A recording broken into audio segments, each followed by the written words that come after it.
All right, everyone. Welcome back to the Comics and Cinema Club. My name's Drew. Yeah, dude. And that's Matt. Uh, And today we're going to be talking about a show that just came out a little while ago on Disney Plus, X-Men 97. And Matt is very emotional stricken by this show. Um, but this is going to be part of a brand new segment that we're doing about TV and everything. Matt, what are we calling this segment? I'm going with TV talk, but TV Talk. I- maybe that might be copyrighted or not or something. I don't know. Eh, We'll see. Either way, this is going to be where we just talk about TV shows versus movies or comics or directors and everything and just sort of go to town on it like everything else. But before we do, just to break it down a little. So, X-Men 97 is the sequel reboot, a soft reboot to the original X-Men show from the 1990s. I actually did not grow up watching this show, but Matt, he did. So, Matt's going to take it away and dive into the show a little bit history wise before we really unpack it because it's a great show. Indeed, it is a very great show. It's often running from 1992 to 1997. The original X-Men, the animated series, was the passion project of the head of Fox Kids at the time, Margaret Loesch, and was by and large one of Fox Kids' most popular shows during its original run, alongside Batman the Animated Series and Animaniacs. Widely considered to be the second best superhero show ever made, in large part because of the incredible animation, great storytelling, fun characters, great voice acting, and of course, cool cameos. It's widely regarded as one of the best pieces of animation Marvel's ever made. It ended on a cliffhanger where Charles Xavier was struck by Henry Gyrick and in turn taken into space to be healed by his alien lover, the Shi'ar Empress Lilandra, because that's how these comics work. But nonetheless, since the show is ending, X-Men lore has continued to expand with multiple stories and characters that the original show obviously wasn't able to do during its time. We'll get to those in a second. So naturally, the idea of bringing the show back all these years later isn't really a bad one. But I will admit, going in, I did have some uh, caution about it. In an age where reboots and revivals range from okay to please, good lord, just kill it already, which just sort of I was a bit nervous that this show wouldn't be able to live up to the original quality, um, the quality of the original show, I should say. And quite frankly, I don't think I could understate this. I was so incredibly wrong. This show not only is able to match the quality of the original show, it surpasses it. And in doing so, elevates it to match Batman the Animated Series as just being the best Marvel show. So, in by and large, this season was amazing. Like I'm just going to say this right now. A lot of this review is going to be us gushing about it because, quite frankly, this is the Sopranos of Marvel animation. Just by and large, the best thing that they have produced in a long, long time. Hey, Tony, they made the X-Men good again. I can't believe it.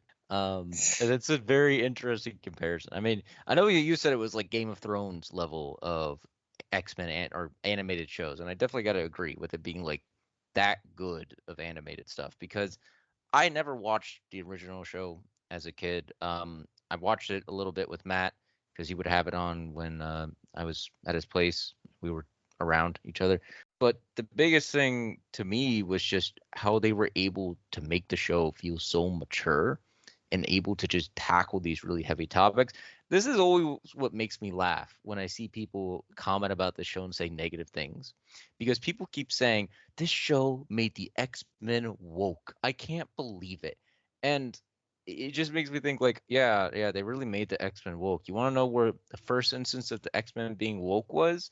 I can tell you right now, it started all the way back in the 1960s with issue number 1 of the X-Men.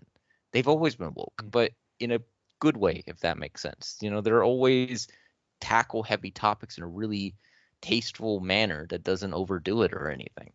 And they are always meant to be sort of the standout characters of the universe. I mean, Professor X and Magneto have literally been compared to Malcolm X and Martin Luther King Jr. of the Marvel universe. So that's how intense it can get. And I think the majority of these complaints are often unfounded because the show is an action packed allegory for those sort of civil rights issues. And it's honestly, God, it's so freaking hard to get all my thoughts about the show across cohesively because, or coherently even, because this is just so much stuff. Right off the bat, for the very first episode, it shows you that they understand the appeal, the hype, and what really made the original show so special. And they showcase that in all of its glory with the X-Men fighting Sentinels and the Friends of Humanity and all that. That is what we wanted to see. That's what people really hoped this reboot was. And that's how it started. And since then, it was able to go into so many arcs and ideas that we never once thought that this show would go. Because keep in mind, Marvel Animation was in a really, really iffy period, long time. With every single show that they wanted to make, coming across like that's trying to be so hard to be the MCU. We've got Avengers Assemble. We've got um, all of that shit, and it's like trying so hard to be the MCU, and it's not. Or it's being extremely kiddie and childish, and it's unappealing for a lot of Marvel fans because take a look at Ultimate Spider-Man, the cartoon, and Hulk Agents of Smash. That wasn't those were basically very kiddie cartoons. It was hard for adult fans to be able to watch those with their children. So this show is very much meant for people who watched the original growing up and grew up with it. This is very much an adult show. I want to emphasize I would not say this is for children in a lot of ways because even if it is a cartoon, this is very much an adult cartoon. And it's not even like their most recent edition, What If, because What If is good, but it's nowhere near this good. I'm just going to say that right now. Nowhere near this good. Yeah, I'm also just gonna say this, and Matt's not wrong. So there were a lot of great Marvel animated shows for the longest time. There was this show, there was the original Spider-Man animated stuff, there was Spectacular Spider-Man, there was the animated Hulk show. Fantastic Four had one or two good animated shows and stuff that came out. They had that one show in like the early 2000s I think people liked or something. Then there was Earth's Mightiest Heroes, which was fantastic until it got canned in place of Avengers Assemble because it wanted to be just like the MCU. I would also say Earth's Mightiest Heroes had a much better version of Secret Invasion than Secret Invasion ever did. But the whole entire point is that Marvel Animation had been, like Matt was saying, just reiterating, it's been in a rut for a while. It hasn't been good basically since Earth's Mightiest and Spectacular Spider-Man. So this show coming out and being as good as it was amazing. It basically, like, everybody keeps saying DC has it unlocked with the animation. DC has it unlocked. Like Marvel had it unlocked with the live action movies. DC has it unlocked with the animation. This is Marvel basically saying we can have it unlocked with the animation when we want to. We just need to have the right material and the right direction and everything. And they definitely nailed it here. I mean, it was a very well done show. And I mean, there were a lot of characters that they did really well. Obviously, you had Wolverine being Wolverine, but then you also had freaking Cyclops slowly becoming everyone's favorite character because Cyclops has always kind of been portrayed as being sort of a douchebag. And he's not always been portrayed as being the best character in the world, when in reality, he's a powerhouse and he's a really good leader. He just needs to be written well. And then you got Magneto, who is being Magneto and is being right half the time. Even when he's doing crappy stuff, that's not great. But then you also just have a lot of other fan favorite characters who come into play, and they did a great job balancing it and everything. Yeah, and once again, Cyclops for a while was just kind of seen as a foil for Wolverine, and I feel like that was really damning to his character because the dude is not that. In the original show, he was just as awesome as he is here. He did the whole "of course not" thing, and then shot a sentinel with his eye beams. But that, as lame as that is, that's still cool in the '90s. But he was still a good leader. He was still a person who understood his teammates. He learned and struggled and grew. There was one really good episode in the original where he took on the Purple Man because he had taken over the minds of several mutant children who were in an orphanage, just like the one he grew up in. So we got to explore his childhood. So that was a really good episode. And not to mention, this is the first time in a long while that I've cared about Jean Grey. because Jean was put through the fucking ringer with this show. Like, my God.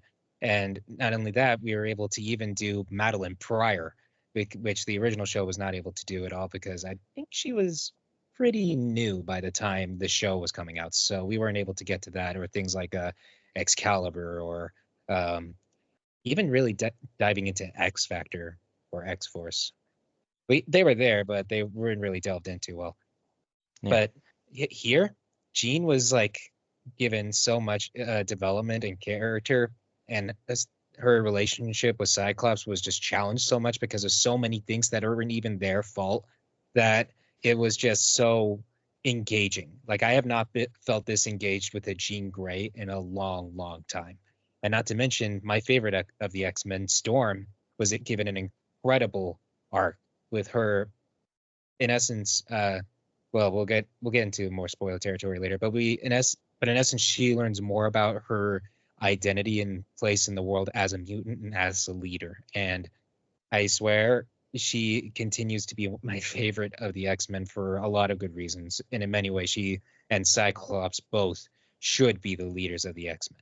And not to mention, my other favorite of the X-Men, Nightcrawler, is also really, really fun here, as he should be, because Nightcrawler is not depressing. Nightcrawler isn't preachy all the time. He is a swashbuckling, God-loving, good boy. He is a good friggin' boy, and I cannot wait to see where they go with him in the future. But he is just, he's so much fun in this show. He's just so cool, and the animation on him and teleporting is just so detailed. And it's just like, I can gush about the animation on this show alone for hours.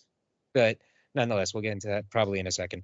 But again, this is something that I emphasized before. The characters are what really helps drive the show forward, and all of them are given incredible arcs in one way or another, even to the most minor characters like Forge or Jubilee or Sunspot. They are given their own arcs that help show how they've grown over the years and how they're being pushed to their freaking limits. And I freaking love it so much.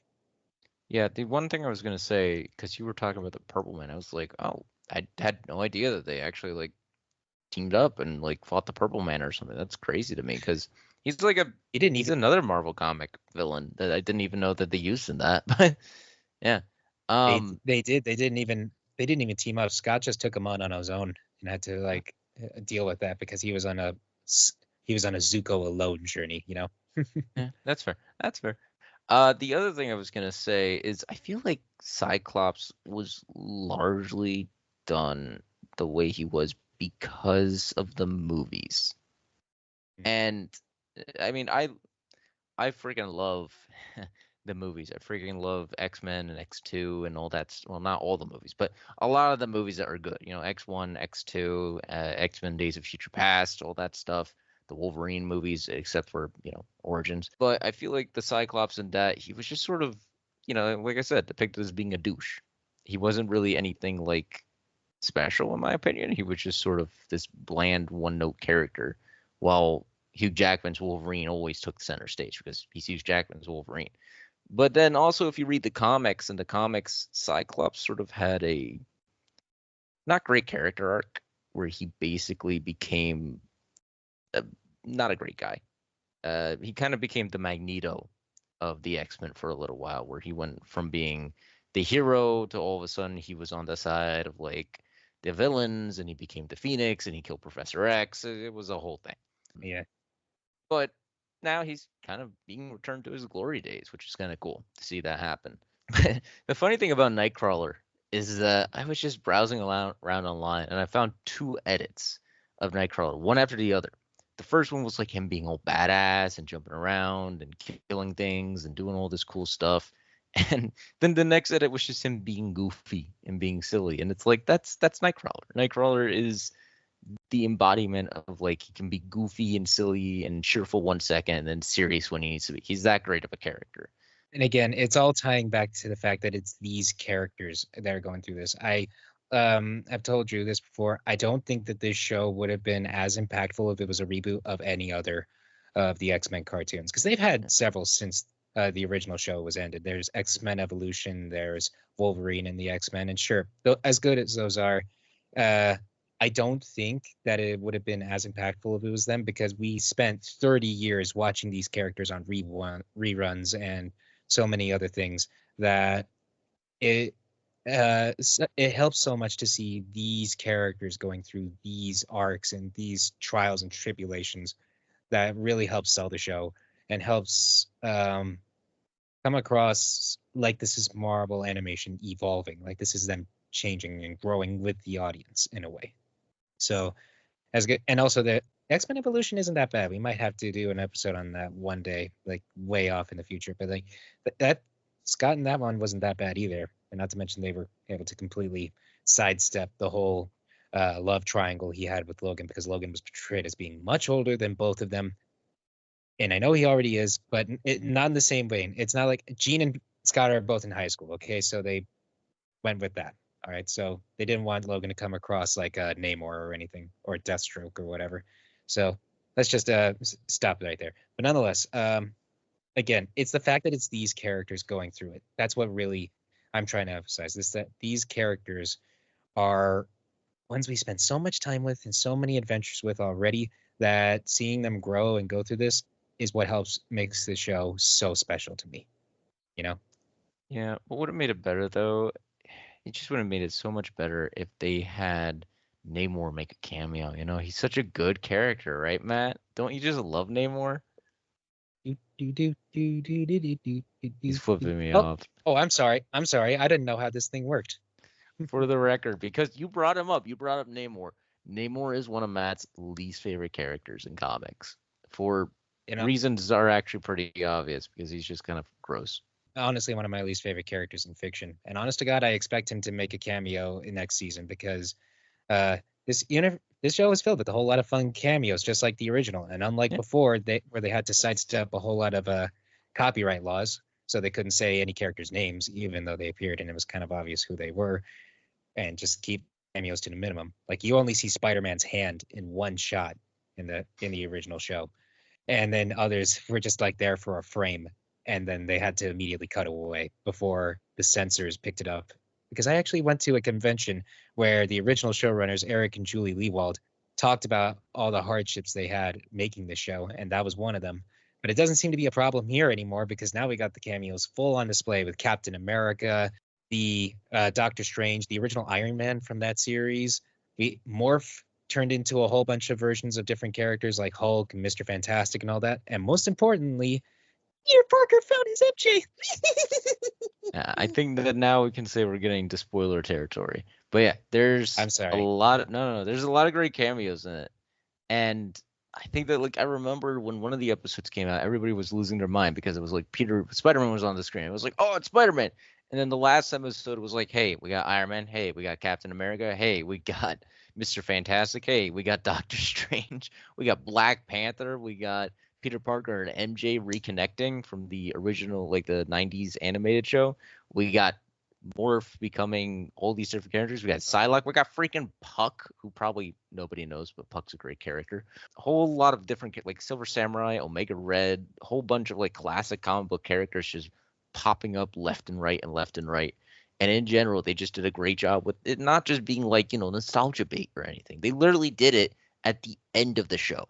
They didn't do it like, hey guys, we got Mr. Fantastic showing up. Isn't that so cool? They built up to it in a way. And it was cool to see how they did that and how they slowly built everything in, story-wise too. The way that they built up the story was great as well.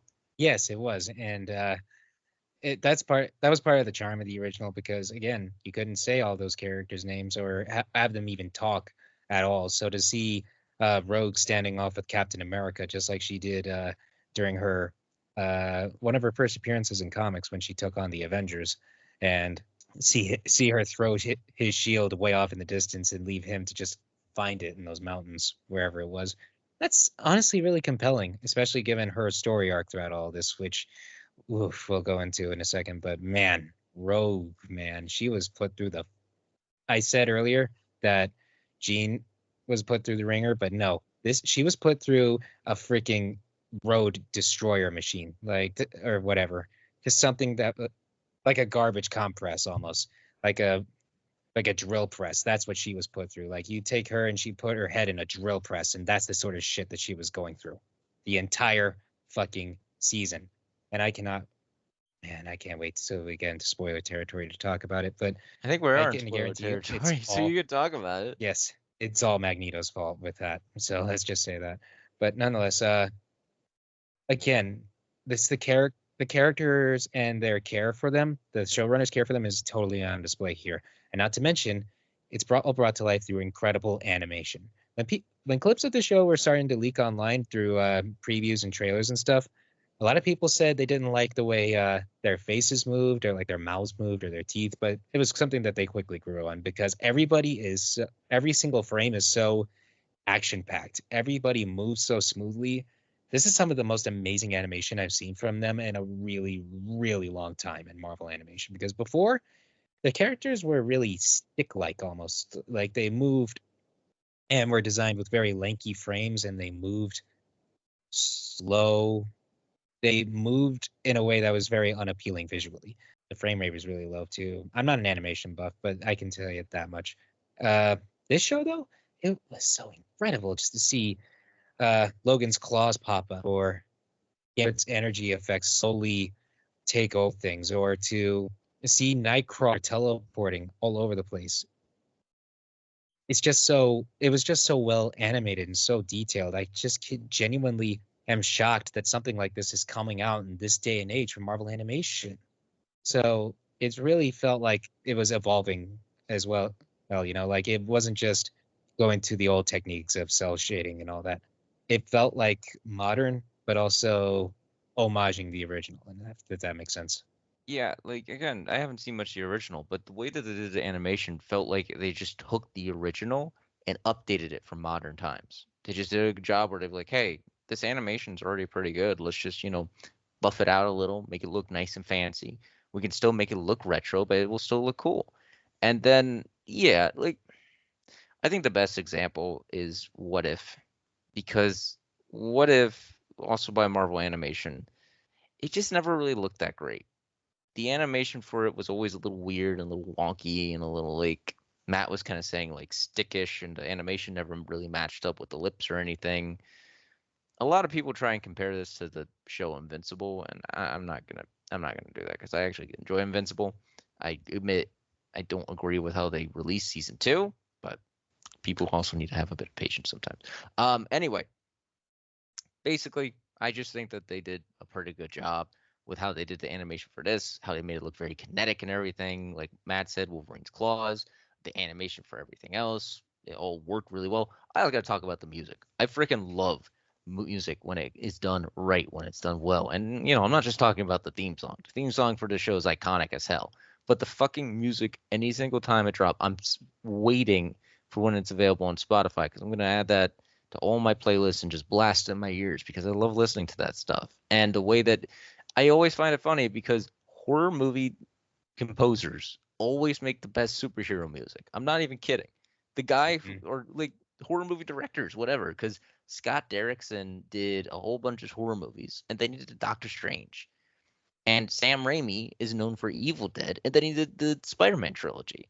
And the guys who did the main theme for this, they worked on a whole slew of horror movie projects. They worked on like Haunting of Hill House, the Five Nights at Freddy's movie, Fall of the House of Usher, a whole bunch of different projects and stuff. The sequel to The Shining, Doctor Sleep, and they did this, and they were just, hey, let's do a superhero animated show, and just pumped it out like it was nothing, and it worked really well. And then not to mention the voice acting too, because they have a lot of the same voice actors. Like I know the guy who was Beast and the woman who was Rogue, they're brought back, and Storm and all those guys, but some of them are just either like no longer around, unfortunately, or they're too old, or they didn't want to do it anymore. So they were able to find people like I don't think people talk about Ross McQuard enough. I think I Marquand. butchered. Yeah, my bad. He is largely known for his role in The Walking Dead. He was a character in that show for the longest time. He's been bussing it out with voiceover for so many animated shows. He was Ultron. He's been Red Skull. He's been a lot like half the characters in Invincible are him at this point. He's like the immortal. He's Wreck. He's Rudy. He's a whole bunch of different guys. He's a lot of different characters in that thing. And then in this, he's just busting it out as Professor X, like out of nowhere. So they did a great job with that. And then just making you like the characters and connect with the characters and have fun moments in the show too. Yeah, genuine. Speaking on the music, I genuinely cannot listen to that Happy Nation song anymore without feeling sick to my stomach. Honest to God. But yeah, We'll get to why in just a sec. But yeah, like you said, a lot of the voice actors returned, but some of them didn't for one reason or another. Lenore Zane was the voice of Rogue in the original; she returned, and Cal Dodd, I meant, was the voice of Logan, and he came back. Which funny story. When Hugh Jackman was prepping for the role of Wolverine, the people in charge suggested that he listen to Cal's voice over and over because that's the voice people associate with Wolverine. So much so that when the two first met face to face, Hugh shook his hand and he was like, "I love you, mate, but I hate your fucking voice." I mean, I don't blame him if you have to listen to that voice over and over and over. Show a little respect, bub. Yeah. But yeah, no, they brought back a lot of characters. They swapped some out. I know that the original voice actor for Jubilee did not return. She did voice her. There was a older version of herself in one episode, and she showed up in that way. And then they replaced the Gambit voice actor too, and Magneto as well, and Professor X. They replaced a lot. It looks like, but at the same time, it worked. They did a good job with it. They even brought back the voice actor for Gambit originally, and just to be Cable instead. And honestly, I think it's pretty fitting. Cable was in the original too. He was in plenty of episodes, but they didn't explore who he was like they did here. It was mostly like conflicts with Bishop.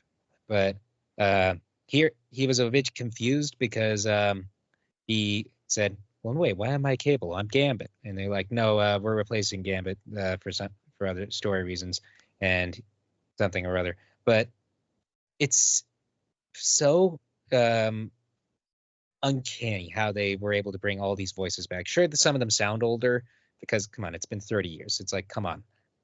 But but nonetheless, they captured the energy of the original in a really good way. And I just cannot express enough my gratitude for them coming back. So I want to say to all the voice actors who came back and all the new boys, thank you so much for your incredible hard work in bringing these characters to life because you guys made a huge impact. I feel like a lot of what they put into the show just shows. I mean, this is a show made for comic fans, but it's also a show made for people who just like good stories too. Because they just did a great, and I keep saying they did a great job, but they really did. And you could tell that the love comes through with the voice actors.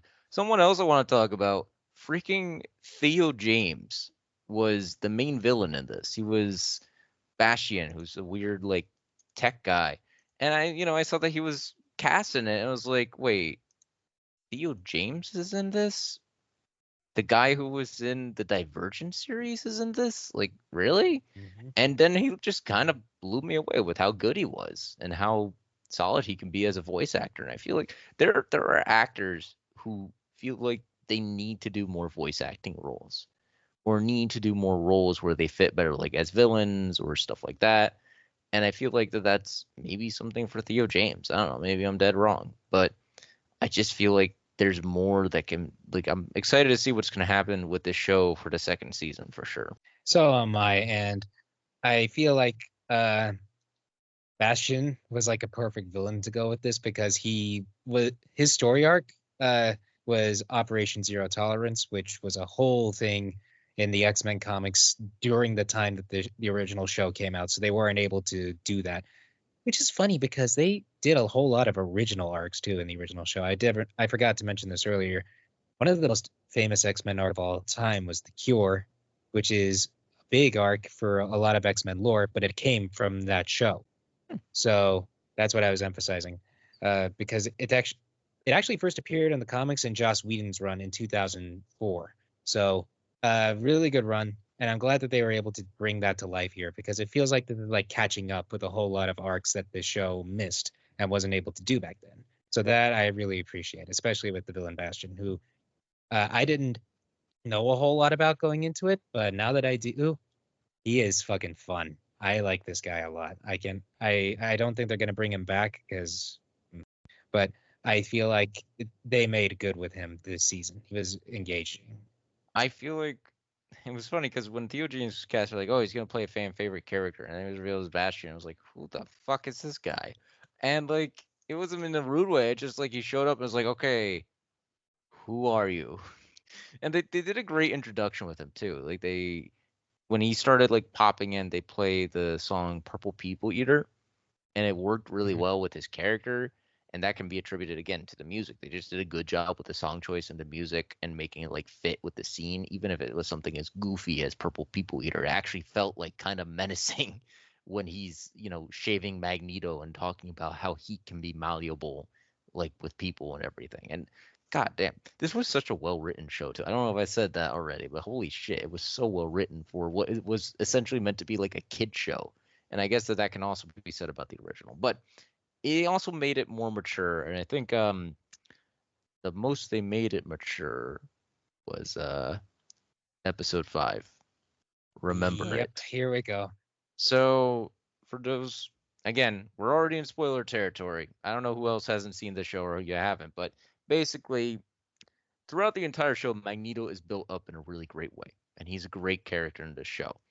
But he makes a big point of in the second episode telling the UN, basically kind of kidnapping the UN and telling them, hey, don't fuck this up. I am trying so hard to be better.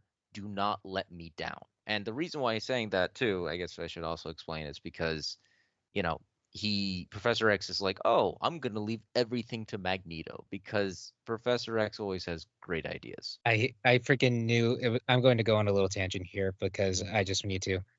I knew this was going to be a bad idea from the start because for the because here's the thing, Magneto it was just handed all of this. Uh, the X-Men are some of the most powerful people in the world. Mutant power is one of the most incredible forces the planet's ever seen. And I knew he was going to wield the X-Men like a kid with a toy lightsaber because this is the most important thing. It didn't require any discipline for him to attain this position, to go into my Jurassic Park role. Uh, he was handed the most powerful team on the world, and he accepted it without any sense of hesitation or remorse or idea of what he was doing. He just knew one thing: whatever the heck I'm doing, it's working. What I am doing is working. And so he just decided to keep rolling with it. He didn't earn the knowledge, wisdom, or temperament needed to be a true leader. He didn't build a rapport with his teammates, so he didn't earn that knowledge from himself, so he in turn would take no responsibility when things would go wrong, only the credit when things would go right. And sure enough, after that, he just decided to keep on taking.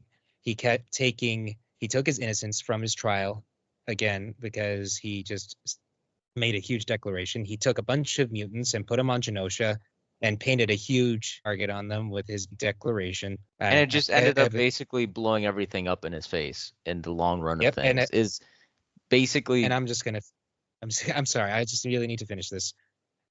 He just decided to keep on taking. And in episode 5, he was offered the freaking title of King of Genosha, and once again accepted it with little hesitation, and then decided, hey, you know what I'm gonna do? I'm gonna take Rogue, because apparently, we're to go into this. Rogue and Magneto apparently had the history that they had in the comics, which there was never once talked about in the show, and it was creepy and disgusting and manipulative and controlling, and very unfortunate for Rogue. Again, everything that she does in the show is Magneto's fault. So he offered her the fucking irresponsibly and without any care for uh, Gambit at all, knowing that those two had a thing. He just decided to offer her the title of queen. He just decided to take her, and an impossible to refuse thing from the way he put it. And it was just gross and controlling and manipulative and creepy, and once again showed he didn't have any sense of responsibility. He just decided to keep on taking because whatever he was doing, it worked. And he can try to frame this however he wanted. This is purely for his benefit. This was not for mutant kind. This is for him. He wanted Rogue, so he decided to take her. Even though by the first time they met, she was probably younger than Wanda was, which is what makes this really creepy. There's a huge age difference, and I do not like this at all. And the show very much frames it. And in turn, she broke Gambit's heart, and that in turn led us to the genocide of Genosha, Yeah. where a gigantic sentinel monster was unleashed upon them. Everything came crashing down on Magneto because of his irresponsibility. And then Gambit, in turn, makes the ultimate sacrifice because he feels he has nothing to lose. Even though Rogue refused the offer in the long run, Rogue refused it because she loved Gambit, because she understood that she loves Gambit more than anything. And eventually Gambit sacrificed himself, made the sacrifice play to save as many people as they could, even though there was a whole lot of death and a whole lot of tragedy, and he dies. And Rogue, in turn, is heartbroken because she felt the incredible pain that she gave him. She couldn't feel him. She couldn't make up for what she did. And in turn, this sent her on a spiraling downward slide to the point where she ultimately betrayed the X-Men for Magneto again. So not only betraying Gambit when he was alive, but betraying his memory in death without even realizing it. And again, it's Magneto's fault. So a lot of people hate Rogue because of all the choices she made. This is all Magneto's way of manipulating her into getting what he wants, because he is awful. As much as he's right, he is also awful. And this is the grand point I'm making here. He didn't earn the position of leader. So I always knew this was going to be a bad idea from the start. And that's what brings us to episode 5. Yeah. So Episode 5, basically, no, you're good. Hey, you needed to get it out. But episode 5 had this huge, what many people will probably consider to be the red wedding of Marvel animation, where basically everybody's celebrating, big party because Genosha's going to be a part of the UN, it's going to be its own nation.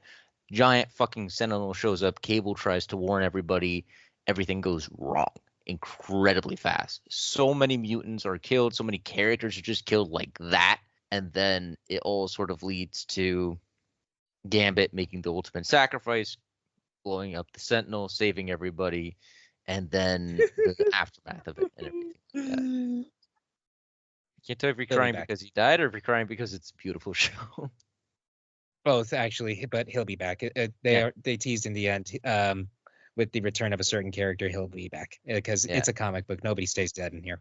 But nonetheless, it didn't make this sacrifice in this moment any less impactful. Here's a fun fact. I was eating a bowl of my favorite cereal, Golden Grams, when I was watching that. After the episode, I was not able to even look at the box for like 3 weeks without feeling sick. 3 weeks because of that. And I still cannot listen to that Happy Nation song from Ace of Base without getting sick to my stomach, because I can. It's just, again, it's a perfect testament to Magneto and his manipulation of Rogue. And I feel so bad for her. But for a long time, I was mad at her too, because she chose everything that she chose here. But at the same time, I can't blame her because it's just Magneto's stranglehold on her head. And he didn't even realize what he was doing, probably. So ultimately, everything that she did in the show is his fault. And that's what I was saying earlier about her being put in a drill press. Yeah. The one thing about Magneto, though, is yes, everything was his fault, but they did a good job of showing that everything was his fault, that he fucked up so incredibly majorly, and to the point that he ends up like going on a rampage towards the end. He realized, and it's the whole point of the show, is that he told humanity, do not let me down. And humanity let him down. And it led to probably one of my favorite moments of the show, when he travels to the poles, to the North Pole, one of the poles, and in a monologue from this person, from this captured, I can't remember her name for the life of me. I feel stupid. Cooper. Yeah, Val Cooper to Bastion. She basically tells him, everybody, looks at Genosha. It's just a bit of deja vu. But the one thought that was going through my head, the scariest thought, Magneto was right. And then boom, Magneto just goes, enough, and unleashes this massive electromagnetic pulse that shuts everything. It basically was Ultimatum in the Marvel universe, but in a much better version. Ultimatum was Ultimate's version of like, hey, let's be edgy, and this was like, no, let's just have Magneto shut things down and have it be actually kind of realistic, and for a realistic reason too.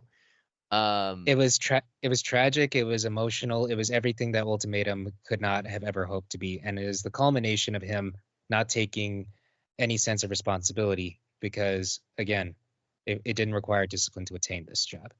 When he did that, he was taking social vengeance out on the rest of humanity, and you feel that. And he decides to go further.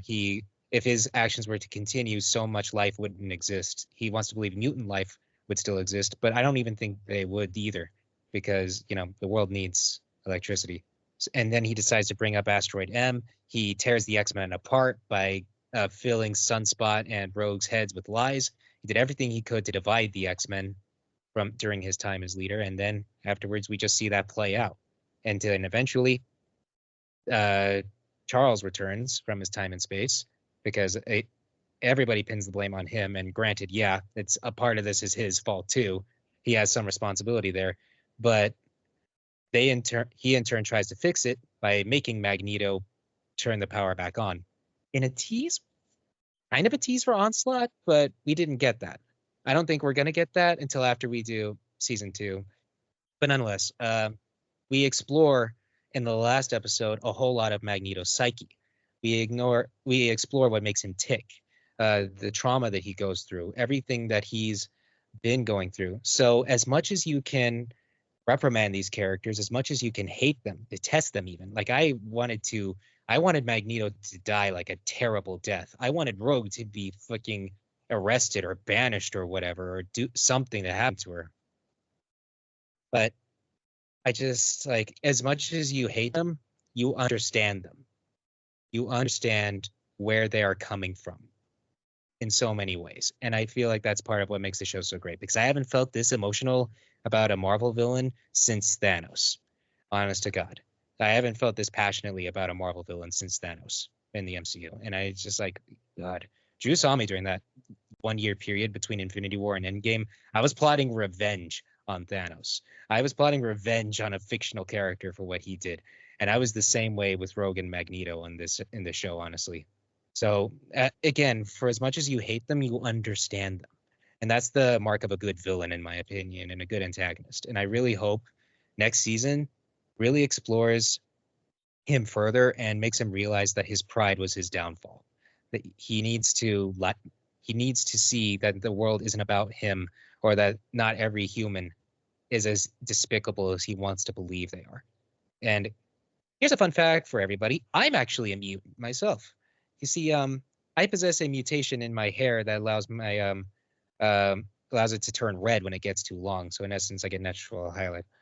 So keep that in mind. I have the perspective of a mutant and as a person of Hebrew descent. So I can come at this from a whole lot of perspectives. I would never side with Magneto, given that he's fighting for us. I would side strictly with Charles, because as much as I understand him, I can't go with his extremist views. But I really hope next season he learns to mellow out. Maybe he can stay with the X-Men. Maybe he can go to jail.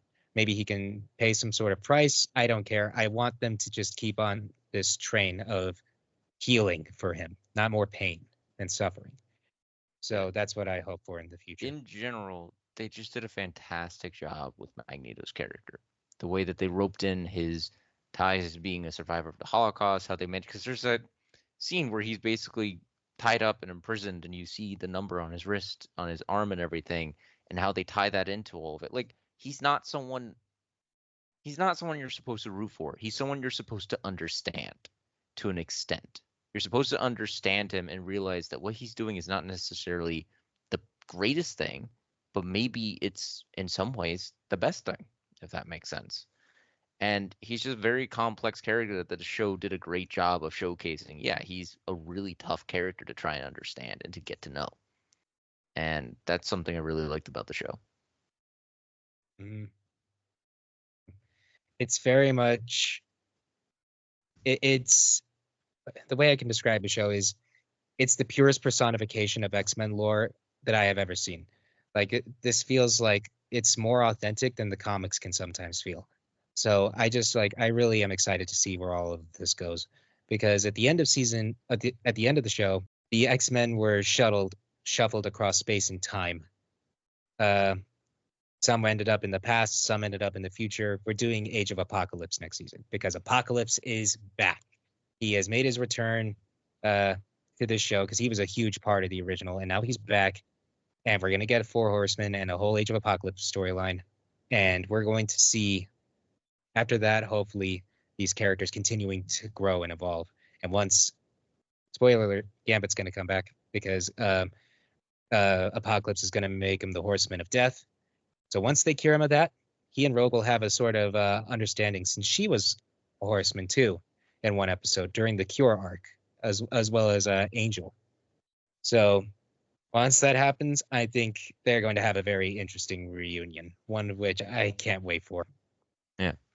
And not to mention that we got Wolverine too. He's gonna go through some shit next season too, because he mentioned that Magneto tore the team apart.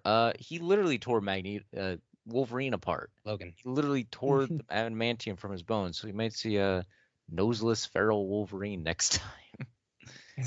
Why does he have nose? I don't know. It's a thing, artists or whatever. But we're probably getting Bone Claw him, and I know someone else who wants to give him a Bone Claw, if you know what I mean. Morph. I'm just kidding. Oh, well, yeah, that was something. Not what I was expecting, but yeah.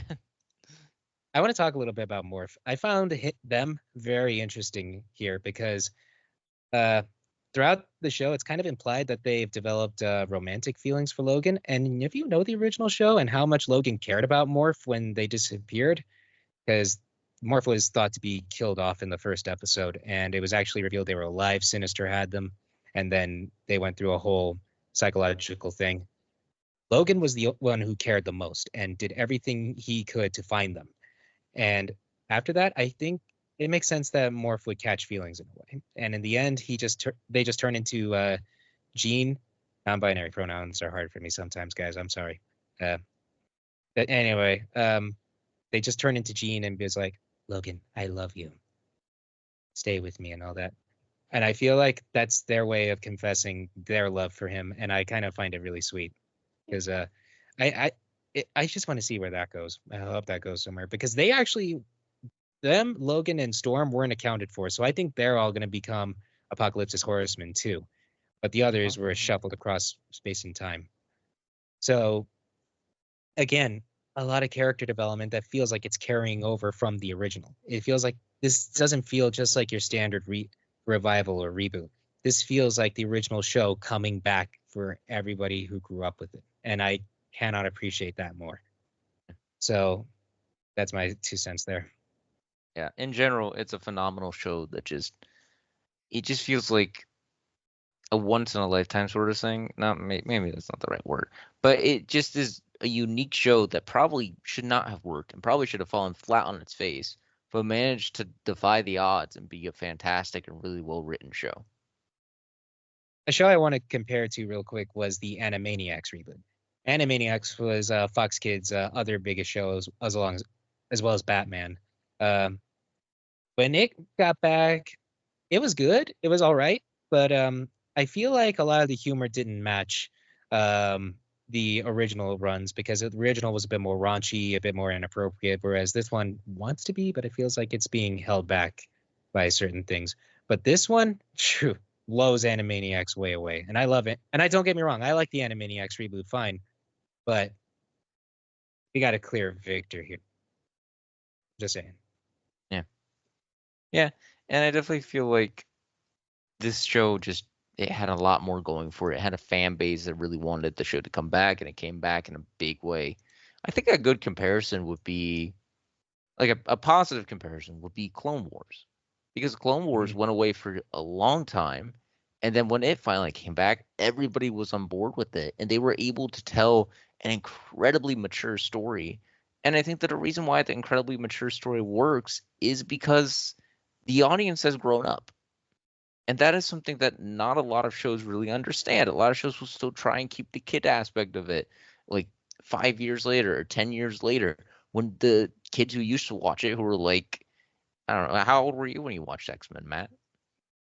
I didn't grow up watching it. I watched it when I was like uh actually when Disney Plus came around, I started binging it. Oh, So that was like when we were in college. okay. So but Well, growing up, people were yeah, like very young when they started it, and there's like keep in mind the original was like for Clone Wars style kids, like teens. They was able to capture the youthful teen rebellion energy and spirit. yeah. That's what made people gravitate towards it. So that generation, those teens who watched that and felt so heard and represented by that are now a lot older and are craving that sort of stuff again. And I feel like this is really capturing that. It feels like it's going from Clone Wars to Game of Thrones, if that makes sense. Mhm. Yeah, and they just did a fantastic job with making it all work and making it all come together in a really good way. And the same can be said for Clone Wars, how they matched and handled all of that. So, yeah. Yes. Um, Go ahead, sorry. So, in summation on my end, I just want to say this show is beautiful. It is spectacular. It is uncanny. It is, what are some other X-Men uh, things? It is astonishing. It is, Extraordinary. You already said extraordinary. uh, I don't know. what, Um, I don't know, unlimited, I guess. I don't know. There's a whole lot of X-Men runs out there. It yeah. is just it is amazing. I want to emphasize to people, as emotional as this makes me feel, as I can still feel sick watching episode 5, I still really really recommend it to everybody listening. Watch this show, support it, because the huge amount of hype it's already gotten is probably going to set green light like 3 more seasons at least for it's this already been entire show, greenlit and I for want this two. to So it's yeah. been greenlit for 2 before it came out, but it's going to get probably a whole lot more now. This is It's like the most talked about show on TikTok Did you already say at the moment. uncanny? Did you already say that it's Yes, I did. uncanny? It's an Yes, I X did. force of nature. It's Mm. that's all I got. It's It's an excellent show. It's there you excellent in go. my opinion. I would give this full 10 out of 10 in my opinion, and Yeah. I don't give those often. I will give this a full 10 out of 10. I give it around that too. I give it a pretty high score as well, probably 9 out of 10, 10 out of 10. There's nothing really with the show that I thought was wrong. Maybe there was one episode I think a lot of people latch on to where they kind of like did Mojo and Jubilee as like a tribute episode, which wasn't bad in any way. It just was like they I don't know. smashed it in with the whole Storm and Forge plot line, and then they followed that up with episode 5, and then they took a break from episode 5. But they Yeah. made up for the pacing for sure. The other thing too is just how they were able to do that. They definitely felt like they could have done that a little better pacing wise. But the other thing too is everybody latched onto Madeline Pryor. I can tell you that Oh much. boy. In a lot of different ways. I mean, first of all, she was a good character. Second of all, Mhm. never mind. There's not going to be a second of all because let's just She's say she was hot. a good She's character. hot. Yeah, There's yeah, the yeah. thing. She was. Yeah, that was the thing. Here's Uh, here's the long and the short of it. Madeline was a character who has existed solely to be abused for the longest time in X-Men lore. And again, the show couldn't get to her, but here she was treated with a lot of respect on top of being hot as hell. Like, I'm just gonna say it. Like, she filled her leather costume very nicely. I did not think I would actually be attracted to a Jean Grey in my lifetime, but yet here I am. yeah. I mean, hey, they did a good job with it. I'll give them that. In general, this was just a very good show for a lot of many Yes, different reasons. I will say sometimes the pacing can feel a bit fast, but honestly, it feels like it's still respectful. Like it's still able to get a whole lot of story across very, very cohesively and coherently in a way that really helps emphasize how good the writing of this show is. Because this is some incredible freaking writing. Again, Bastion has this one line. This one line. Hang on, I'm glitching again. Just give it a second here. What's your favorite line in this show?